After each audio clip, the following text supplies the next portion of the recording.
Selanjutnya, ini isyarat perpisahan baginda Nabi Muhammad SAW. Nantinya setelah ini kita akan masuk pada akhlak ya. Semasa Nabi berada di Arafah di hari wukuf 9 Zulhijjah tahun 10 Hijriah, baginda Nabi Muhammad SAW menerima wahyu di dalam surat Al-Maidah ayat 3. Pada hari ini aku sempurnakan bagimu agama dan aku sempurnakan nikmatku kepadamu dan aku ridha Islam sebagai agama. Rasulullah SAW telah memberikan sebuah isyarat bahwa ini adalah tugas terakhirnya beliau. Dakwahnya telah ditunaikan, Islam telah berkembang, kesesatan, kejahilian mulai memudar. Sehingga pada saat itu pun Rasulullah bertanya kepada para sahabat, kamu semua akan ditanya dengan dakwahku, apakah yang akan kamu jawab? Para sahabat menjawab dengan suara, kami bersaksi sesungguhnya kamu telah menyampaikan Islam, menunaikan amanah dan nasihat kepada kami. Nabi Muhammad SAW merasa tenang dengan jawaban para sahabat. Kemudian Rasulullah SAW mengangkatkan jarinya. Wahai Allah, saksikanlah.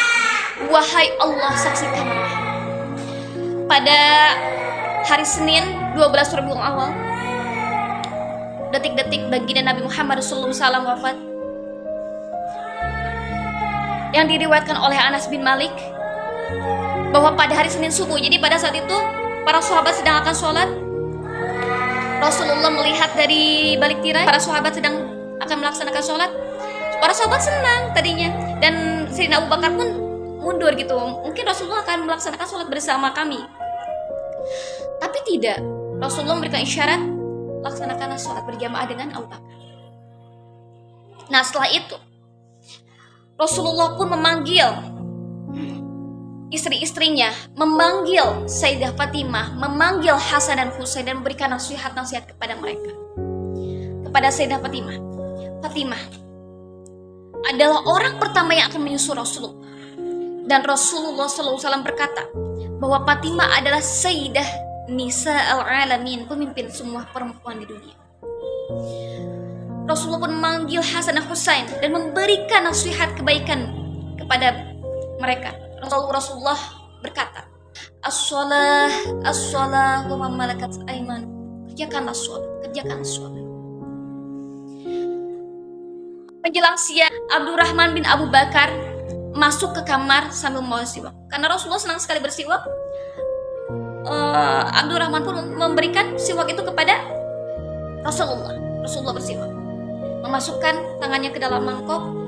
Setelah itu Rasulullah seperti ini, la ilaha illallah inna lil mauti sakarat, la ilaha illallah inna lil mauti sakarat, la ilaha illallah inna lil mauti sakarat. Tidak ada zat yang berhak disembah melainkan Allah. Sesungguhnya kematian itu ada sakaratnya. Subhanallah. Rasulullah saja merasakan yang namanya sakaratul maut. Apalagi kita ya. Apalagi kita. Betapa pedihnya sakaratul maut. Dan kita harus tahu bahwa sebenarnya kehidupan di dunia sangat-sangat sementara. Sangat-sangat jauh berbeda kehidupannya dengan kehidupan kita di akhirat nanti. Masya Allah. Di akhirat nanti itu luar biasa kenikmatannya. Maka ketika kita mendapatkan sebuah ujian, kesulitan yang membuat kita sedih, yang membuat kita kecewa, apa yang Allah katakan?